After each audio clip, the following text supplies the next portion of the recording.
Kata si orang yang tadi ditolongin, dia bukannya berpikir, malah dia ngomongnya nggak enak.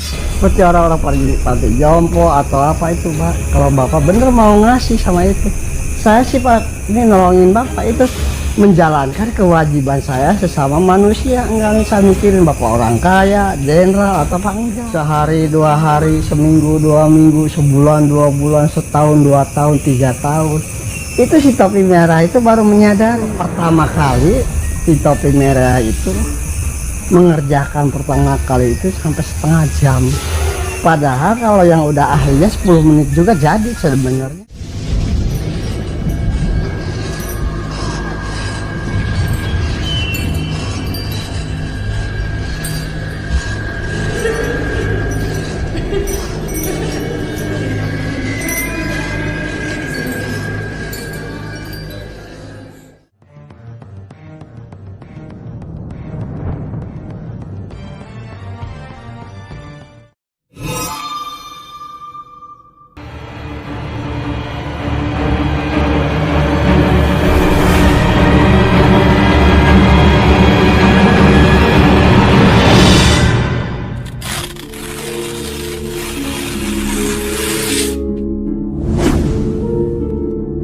Assalamualaikum warahmatullahi wabarakatuh.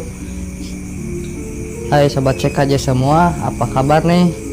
Jumpa lagi dengan kami di sini di channel Cerita Ki Jamrong. Terima kasih buat Anda yang sudah mendukung channel ini.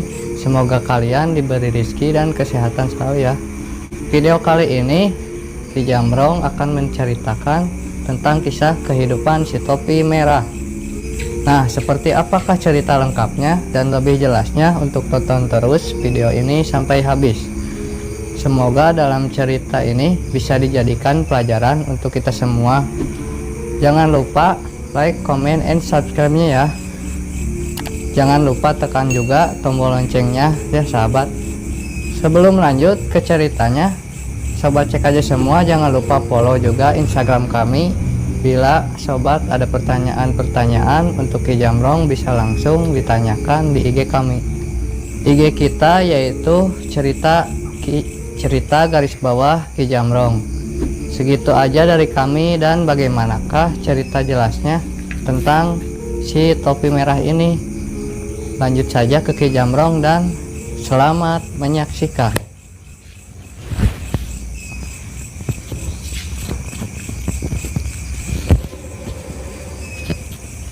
Assalamualaikum warahmatullahi wabarakatuh. Kita akan menceritakan pengalaman si topi merah sekitar tahun 90-an. Si topi merah itu hidupnya itu sebatang kara ya, bisa dibilang si topi merah itu bisa dibilang tunawisma. Dia jalan, topi merah tuh jalan.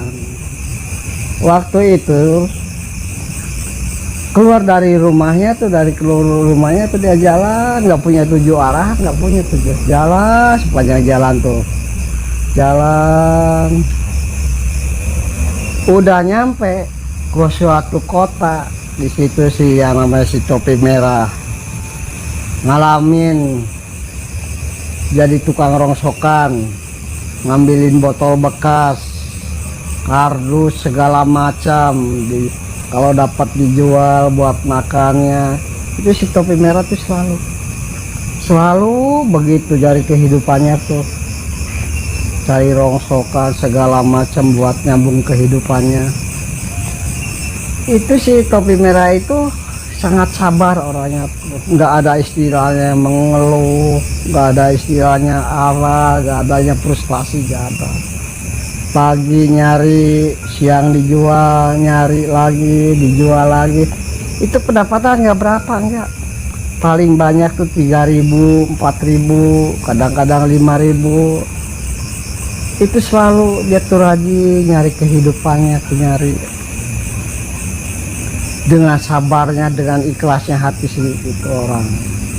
Gak ada istilahnya keluhan, tidurnya di mana aja tidurnya semaunya, kadang-kadang di emperan toko, kadang-kadang di stasiun, itu selalu tuh. Tapi dia diterima dengan apa adanya, keikhlasan hatinya, gak ada keluhan ini atau itu. Dia malah banyak teman-temannya, ada yang ngajak minum, ngajak mabok, itu nggak mau, selalu ditolak, nggak mau.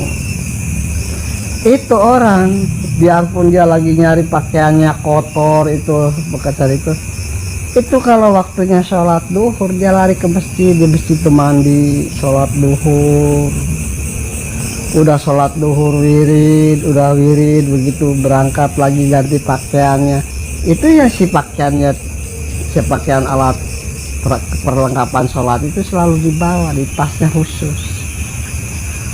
Itu perjalanannya itu selalu begitu. Yang namanya penghinaan dari orang, penghinaannya itu, wah bener-bener dasar pemalesan. Orang masih gagah, masih ganteng, badannya tinggi besar, kok kerjanya kayak begitu, emang gak ada kerjaan lain. Itu selalu dihina, dicaci, dimaki. Itu si topi merah itu selalu bangga dengan kehidupannya, gak ada istilahnya mengeluh. Malamnya daripada tidur sore-sore bawa karung sama gaetan nyari lagi, keliling terus. Pulang jam 2, jam 3 diberesin, udah beres paginya dijual, nyari lagi terus gitu. Jadi si orang itu tuh menerima keadaan begitu, gak ada istilahnya gimana atau gimana, gak ada. Teman-temannya juga tuh ya seprofesi. Kalau yang lainnya tuh ya teman-temannya itu kalau dapat rezeki itu ya seperti beli minuman atau apa disalahgunakan. Tapi kalau yang namanya si topi merah itu nggak pernah.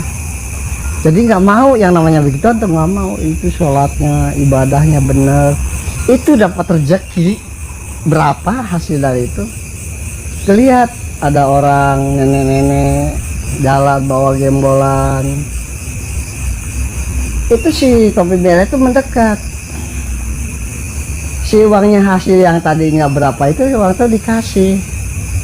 Nek, nih buat jajan nenek. Itu si nenek itu meliatin aja nih, nggak nyaut, nggak apa, ngeliatin aja. Itu si topi merah itu nggak perlu jawaban, langsung pergi nyari lagi. Nyari itu selalu nyari begitu. Kalau dapat dijual, sisa makan disimpan terus. Itu hasil tabungannya itu. Kalau lihat orang-orang yang seperti orang-orang yang udah tua, yang udah itu yang hasil itu sih selalu dikasih sama orang itu selalu dikasih. Seminggu, 2 minggu, sebulan, 2 bulan, setahun, 2 tahun, 3 tahun, 4 tahun, itu kerjanya begitu. Itu selama cari rongsokan, itu si topi merah tuh gak punya simpenan enggak. Jadi ada sedikit dikasih orang, ada sedikit dikasih orang. Kadang-kadang kalau seperti orang mobilnya mogok, dibantuin, dibetulin sama si topi merah tuh. Dikasih uang itu gak mau, ditolak. Nah dia ngomongnya begini, Pak, kalau Bapak bener punya rezeki, jangan dikasih sama saya, Pak. Kasih seperti orang-orang yang udah tua, jompo, kasih panti asuhan. Kasihnya sama begitu apa, jangan sama saya. Saya tuh masih muda, Pak, masih kuat. Kata si orang yang tadi ditolongin dia bukannya berpikir, malah dia ngomongnya gak enak. Sombong amat loh, dasar cuma kerja begitu tuh. Hasil pungut rongsokan begitu aja udah sombong, dikasih begini nggak mau. Itu si topi merah jawab, Pak, bukannya sombong, bukannya apa, saya ini emang saya orang susah, Pak. Saya ini orang tunawisma, Pak. Tapi saya berusaha, kata si topi merah itu. Saya berusaha, Pak, berusaha. Kalau bisa saya nggak mau dikasih orang, bukannya sombong, Pak. Insya Allah saya masih mampu buat makan sendiri, insya Allah mampu. Makanya Bapak sekarang kalau mau ngasih saya itu salah, Pak. Ada yang lebih wajib, seperti orang-orang panti jompo atau apa itu, Pak. Kalau Bapak bener mau ngasih sama itu, saya sih, Pak, ini nolongin Bapak itu menjalankan kewajiban saya sesama manusia. Enggak saya mikirin bapak orang kaya, jenderal atau apa, enggak. Itu saya menjalankan kewajiban. Kalau bapak mau ngasih sama orang lain aja. Itu mungkin dikarenakan orang pendidikan, mungkin dia langsung sadar. Oh dek, maaf ya dek, bapak udah ngomong kasar sama kamu, udah menyinggung perasaan kamu, mohon maaf ya. Bapak emang tadinya merasa tersinggung ada yang ngomong begitu, tapi setelah ada yang ngomong begitu, pikir-pikir emang bener juga deh, emang bener harusnya begitu. Tolong deh ya, minta maaf. Kata si topi merah, iya pak, insya Allah kita harus maklum aja lah, karena kata si topi merah, karena saya sih kurang pendidikan, karena saya sih orang kurang pergaulan. Kalau saya ngomongnya kasar, nggak sopan sama bapak, saya minta maaf. Enggak deh, saya minta maaf sama, enggak apa, saya udah, kalau bapak pengen minta maaf sama saya, minta maaf lah sama Allah. Insya Allah saya, kata si topi merah, saya insya Allah memaafkan bapak, tapi nggak tahu Allah yang maha tahu. Ya udah gitu, itu si topi merah langsung jalan, dia menjalankan tugasnya, cari rongsokan, udah dapat ditimbang, itu selalu begitu.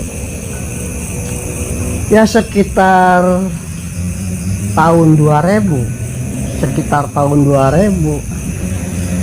ketemu sama saudaranya tuh, ketemu sama saudaranya, ya bisa dibilang pamannya. Tuh si topi merah itu waktu ngambilin botol-botol itu tuh ada orang berdiri tinggi besar orangnya tuh, liatin aja, memperhatiin dari kejauhan dan perhatiin. Kata si orang itu, kayak kenal, siapa, dari mana ya. Dan perhatiin si orang tinggi besar itu, perhatiin. Dia langsung penasaran, melangkah, mendekatin. Udah dekat begitu dia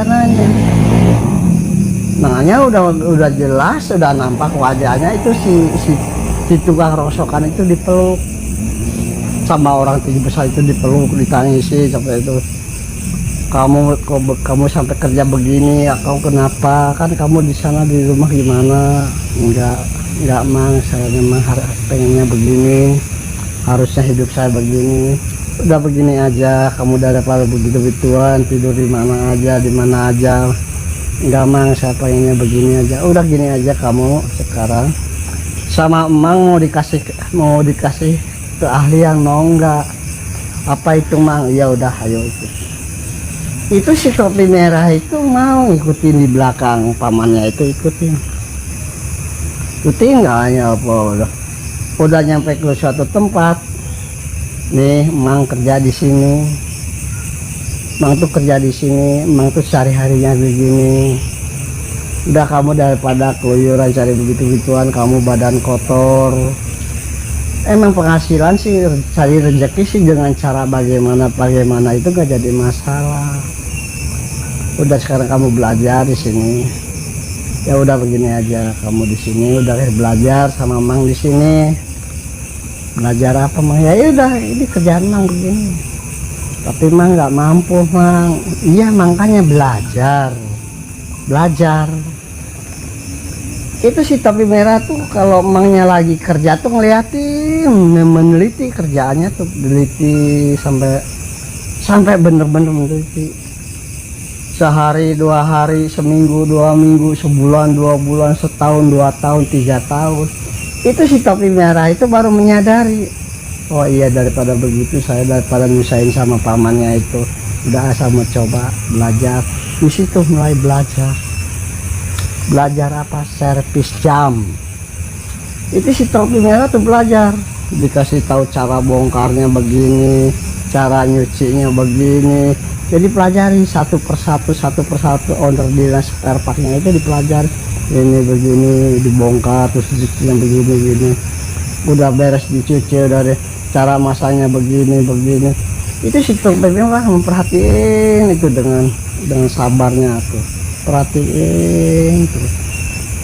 Udah lama kelamaan sama pamannya tuh disuruh, gimana kamu udah ngerti? Ya mang, mau coba mang. Terus ada langganan yang datang, kebetulan waktu itu tuh jamnya tuh jam otomatis.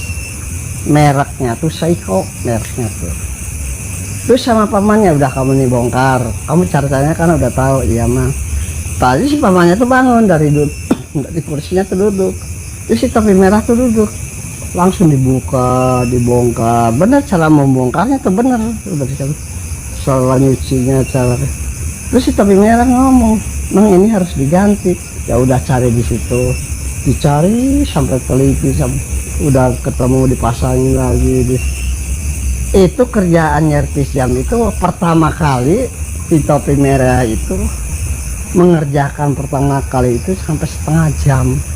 Padahal kalau yang udah ahlinya 10 menit juga jadi sebenarnya tuh. Itu setengah jam. Pasang salah, dibongkar lagi, itu selalu begitu. Udah kurang lebihnya setengah jam begitu pas. Udah diberes, udah ini, langsung dicoba itu jam normal jalan. Jalan aja bagus. Terus dilihat sama paman, coba sini kata pamannya tuh. Terus dikasih, dilihat, diteliti sama pamannya. Wah, ini bener bagus, ini kamu udah jadi. Jadi udah itu tuh si topi merah itu udah menguasai mesin jam itu pertama jam Seiko itu otomatis. Jadi selalu di situ tuh udah lama, sekitar 2 bulan 3 bulan si pamannya itu sakit terus nyuruh, udah kamu aja yang nungguin di sana, kamu kan udah ngerti masalah jam merek apa aja, udah ngerti masalah ininya, masalah itunya, kamu udah ngerti. Sekarang nang mau istirahat. Ya mang, itu si topi merah tuh kalau pagi tuh bawa tas, nongkrong di pinggir jalan. Ada yang nyervis, ada yang betulin langganan-langganan, malah banyak yang betul. Itu hasilnya dari situ tuh dikasih semua sama pamannya tuh, nggak ngambil enggak. Cuma dia ngambil buat jajan aja, buat jajan ya paling berapa lah. Itu selalu dikasih hasilnya semua sama paman. Itu pamannya tuh sangat sayang sama si itu tuh, sangat sayang. Dia malah dijamin kehidupannya, dicariin kontrakan, dibikin kontrakan sama pamannya itu. Terus udah lama tuh pamannya tuh berpikir, dia tuh manggil, "Sini kamu." "Ya mah ada apa?" "Ya sekarang gini aja, kan kamu udah menguasai masalah mesinnya, udah ngerti masalah ini, masalah itunya. Kamu sekarang gimana kalau berdiri sendiri, kamu gimana?" "Ya mang, kan gak punya modal mang, udah gini aja. Kalau kamu mau keliling aja, keliling. Nanti kamu caranya nanti tahu sendiri, caranya keliling-keliling gimana, kamu tahu pasti." "Ya mang." Itu sama pamannya tuh dikasih modal. Kalau zaman dulu tuh murah. Waktu pertama belanja tuh si topi merah itu dikasih modal tuh cuma 200.000. Itu udah belanja obengnya, tangnya segala macam udah lengkap lah, 200.000. Cuma spare partnya itu nggak lengkap, masalahnya modalnya pas tipis. Itu si topi merah tuh kalau pagi bangun langsung keliling terus, itu keliling, banyak yang nyervis, banyak langganan. Itu hasilnya tuh bukan dimakan sendiri, bukan dikasih sama pamannya. Itu hasilnya tuh dapat segini dikasih sama pamannya, dikasih segini buat sehari-hari. Jadi seolah-olah setoran. Terus perjalanannya tuh si topi merah tuh begitu, perjalanannya sampai keliling daerah, keliling kota, pindah kota, sampai ke Tangerang, ke Jakarta, ke Bekasi, sampai kemana-mana, sampai ke Jawa, itu selalu begitu. Jadi servis jam keliling situ udah lama, mungkin ilmu perjaman dia udah ngerti. Dia langsung kerjasama dengan orang yang punya modal, kerjasama sama orang yang punya modal, dimodalin sama si Cina, modalin. Jadi si Cina itu kurang ajar kenapa? Barang bagus bilangnya jelek. Sama si Cina itu dijualnya puluhan juta. itu si topi merah dikasih cuma ala kadarnya, tapi si topi merah itu nggak reaksi apa-apa, enggak.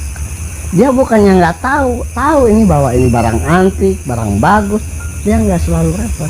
Jadi sedikit kasih lama kelamaan selalu dikhianati sama si Cina itu, dikhianati, selalu ditipu begini begitu.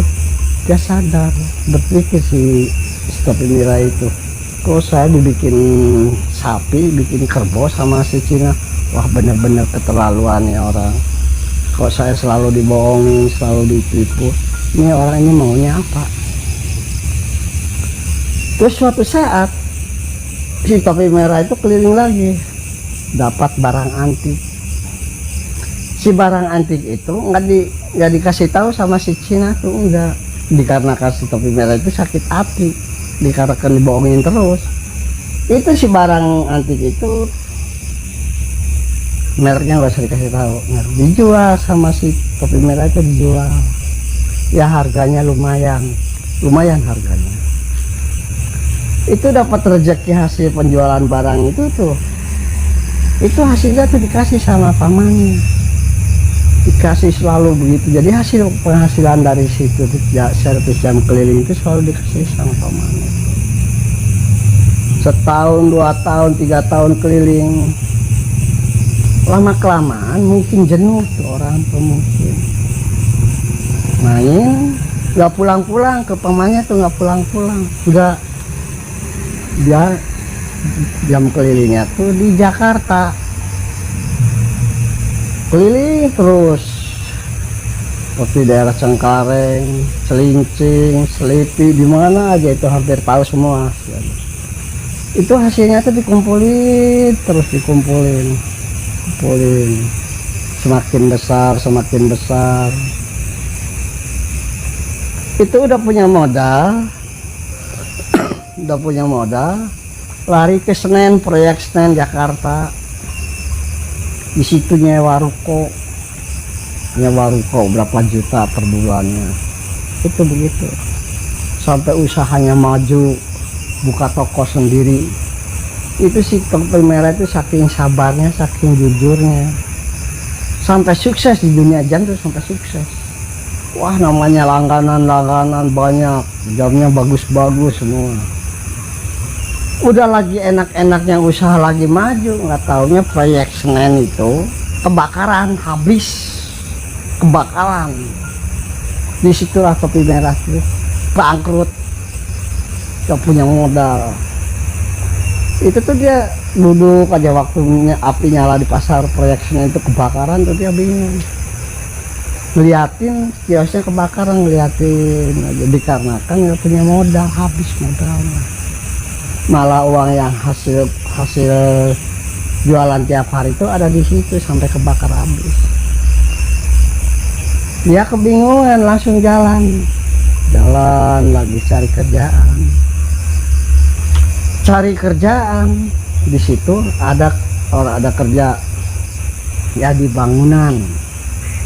Dan si topi merah itu datang sama mandor, ngobrol-ngobrol sama mandor, terus diajak kerja tuh. Itu yang namanya mandor tuh ibarat kalau zaman perang sih mungkin kayak ini ya, kerja rodi gitu. Itu kerjanya bener-bener dari pagi sampai sore itu diperes. Tapi si orang itu, si topi merah itu sabar, nggak pernah reaksi, selalu nurut. Disuruh ini mau, disuruh begini mau, nggak ada yang namanya ngeluh tuh, nggak ada. Mungkin ada orang yang memperhatiin, mungkin pas waktu itu tuh ada orang datang pakaian rapi bersih, ditanya, kamu sini? Oh iya Pak, ada apa Pak? Kamu ngerti gambar nggak? Gambar apa Pak? Ini sketsa bangunan, kamu ngerti nggak? Terus si topi merah itu ngeliatin gambar, pelajari, udah ngerti. Terus dia bilang, iya Pak saya ngerti. Udah gini aja, kamu itu hitung percobaan, ayo kamu ikut saya, saya ikut. Kemana Pak? Ayo, diajak naik mobil diajak. Di situ tuh daerah proyek perumahan. Nih kamu kalau bener ngerti gambar ini ada wilayah ukuran sekian, kamu bangun. Udah jangan masalah nanya harga-harga, kamu cari temen. Nih buat ongkosnya kamu cari teman berapa orang. Itu si topi merah tuh nerima uang buat ongkos jadi. Udah itu dia lari ke kampung nyari temennya buat ngebangun itu. Jadi banyak temen-temennya tuh kerja semangat gali pondasi sampai bangun. Yang satu bangunan tuh itu 2 bulan udah kelar. Jadi si topi merah itu ngaturnya tuh sama teman-temannya tuh bagus.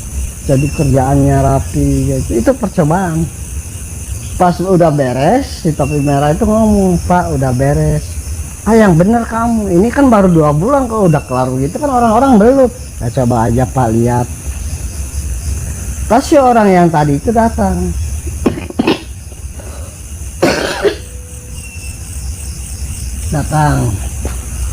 Terus diperhatikan sama orang itu tuh. Ini bagus. Nggak taunya orang itu arsitek. Nggak taunya. Terus kata si arsitek itu, "Mas, terus terang aja Mas, saya baru tahu ini rumah ini mininya tuh 4 bulan atau 5 bulan. Kok sekarang kamu udah kelar? Tapi ini kerjaan bagus. Emang kamu sekolah dari mana? Kamu pendidikan apa?" "Enggak Pak, saya nggak sekolah. Ini saya cuma ikut-ikutan aja orang." "Kok kamu tahu gambar ukurannya begini-begini?" "Itu kan saya dipelajari Pak." "Menurut saya," kata si topi merah, "yang namanya barang yang kelihatan itu nggak ada yang mustahil, pasti bisa. Asal kitanya rajin, sabar, jujur, urut, pasti bisa. Masalah begitu nggak lihat dari pendidikan Pak." "Oh ya begitu, udah kamu prinsipnya bagus. Nah sekarang kamu dicoba lagi, mau nggak?" "Tapi gimana Pak, ini teman-teman saya belum dibayar." "Ya, kamu datang ke kantor." Terus si topi merah tuh datang ke kantor, dikasih bayar. Itu bangunannya terus udah beres ini dikasih lagi, udah beres ini lagi, udah lama kelamaan si topi merah itu dikasih kerjaan rumah besar. Itu ditarget harus 3 bulan, harus 5 bulan. Udah itu si topi merah itu dia agak bingung. Dia nyerah sama si itu, "Pak, kalau besar begini sih saya nggak sanggup. Masalahnya saya tuh bukan pendidikan tinggi." Itu sih kasihin aja sama orang. "Ya udah kalau nggak sanggup ntar saya kasih orang aja." "Tapi kamu bener nggak sanggup?" "Nggak sanggup Pak. Masalahnya gini, takut." "Takut kenapa?" "Takut salah, inilah itulah, nanti kan Bapak keluarin biaya banyak. Jadi takut merugikan orang lain, saya nggak mau." Itulah cerita pendek si topi merah. Asal usulnya dari tukang rosokan, jadi tukang servis jam, sampai jadi pemborong. Itu modalnya tuh sabar, jujur, ulet. Kalau orang sabar, jujur, ulet, insya Allah bakal ketemu jalannya. Tapi dengan syarat, jangan ceroboh, harus percaya diri, harus percaya sama orang-orang. Kalau orang diangkat jadi atasan, jangan takabur, jangan semenang-menang. "Nih gue enggak lo." Jadi harus merata, harus kerjasama. Disitulah insya Allah bakal sukses. Seperti contohnya yang tadi dicerita, bangunan itu ada yang 3 bulan, ada yang 4 bulan. Kenapa sih topi merah sebentar? Dikarenakan kerjasama. Udah gitu. Assalamualaikum warahmatullahi wabarakatuh.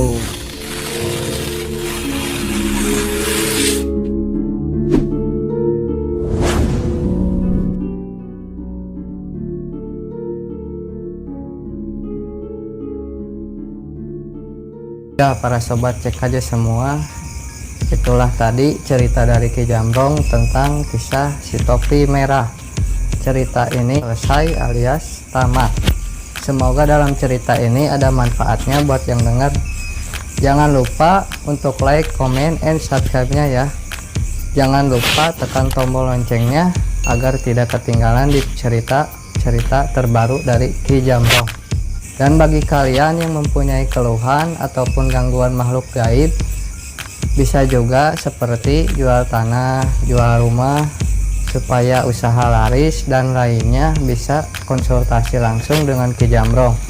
Nomor HP sudah ada di kolom deskripsi. Makanya Ki Jamrong ngasih tahu begini tuh biar orang nggak salah jalan, biar orang nggak pada ketipu. Mudah-mudahan yang udah ditangani Ki Jamrong sukses dan berhasil atas ridha Allah. Ya sahabat, follow juga Instagram kami di sini. Bagi kalian mempunyai pertanyaan-pertanyaan kepada Ki Jamrong, bisa langsung ditanyakan di IG kami, nanti kita jawab di video-video berikutnya. Sekian dari kami, channel Cerita Ki Jamrong. Bila ada kesalahan mohon dimaafkan. Assalamualaikum warahmatullahi wabarakatuh.